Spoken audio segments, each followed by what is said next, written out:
sec. Donc, honorable Thierno Alassane Sall, vous avez la parole. Honorable Awa Dione se prépare.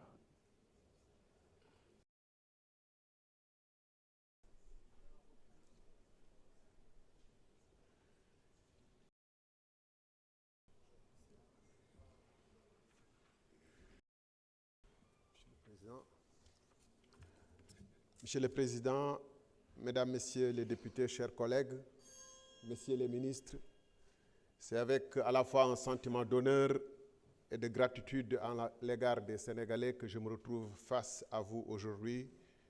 Et je souhaite pour nous tous, ainsi que pour le Sénégal, que cette législature soit une législature marquée pour le progrès et que les autorités en charge actuellement du pays réussissent parce que nous sommes au pays au bord de la rupture et que nous ne pouvons pas davantage souffrir d'autres retards ou d'échecs.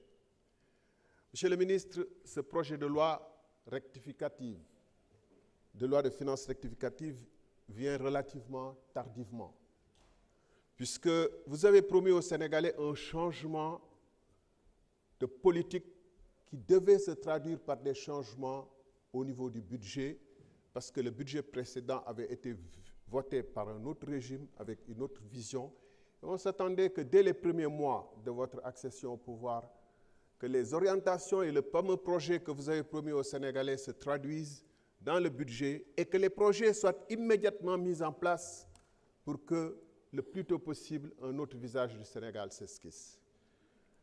Ceci étant, puisque nous sommes en train d'examiner ce projet de loi de finances rectificative, je me permets de noter des situations assez curieuses. Ainsi, pendant que les recettes baissent de manière importante par rapport à la loi de finances initiale, 840 milliards, dans le même moment, les dépenses augmentent, ce qui est totalement paradoxal. Parce que pour le coup, vous creusez le déficit de plus de 1500 milliards de francs CFA, alors même que le déficit du Sénégal était abyssal. Monsieur le ministre, dans un contexte international où les gens sont à la chasse contre le déficit, et essayer de trouver le budget équilibré, cette situation interpelle le technicien que vous êtes. D'autant plus que ce déficit ne s'explique pas par des investissements tournés pour augmenter la capacité de production du pays. Et on en a vraiment besoin, puisque la campagne électorale agricole vient de le montrer, mais également notre école, notre université qui traverse des crises actuellement, prouve à suffisance que les ressources doivent être virées vers l'amélioration de l'avenir. Or, que constatons? Nous constatons un déficit qui sert essentiellement à subventionner de la consommation aux ménages, l'électricité. Vous me direz, c'est un débat, j'étais ministre de l'énergie, que la subvention à l'électricité pourrait avoir un sens, mais dans un contexte moyennant. Mais ce déficit est tellement important. Et le plus paradoxal, c'est que pendant ce temps, vous continuez à garder une nomenclature de l'administration où il y a des agences pléthoriques qui ne servent à rien. Et donc, de ce fait même, vous continuez à financer un déficit pour maintenir une administration pléthorique. Je ne dis pas une administration politique, je dis des agences qui n'ont aucun sens. Si le temps le permettrait, je pourrais donner des exemples saisissants. Alors, comme avec le régime précédent, le déficit sert essentiellement, je l'ai dit, à subventionner des subventions qui permettent sans doute aux générations actuelles de supporter une situation difficile, mais renvoient l'addition aux générations futures.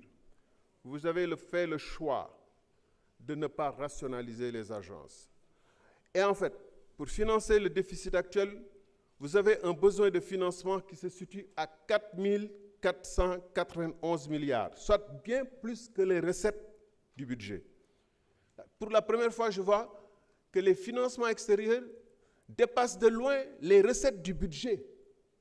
Ça, c'est une impérieuse nécessité de faire quelque chose urgemment ici et maintenant, et pas de renvoyer ça plus tard.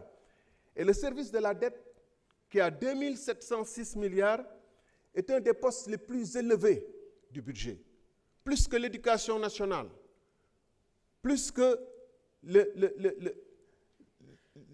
les salaires de la fonction publique, plus que certains investissements. Mes chers collègues, quand on nous demande de recourir à des emprunts de 4 400 et quelques milliards, notre responsabilité de contrôle des actions du gouvernement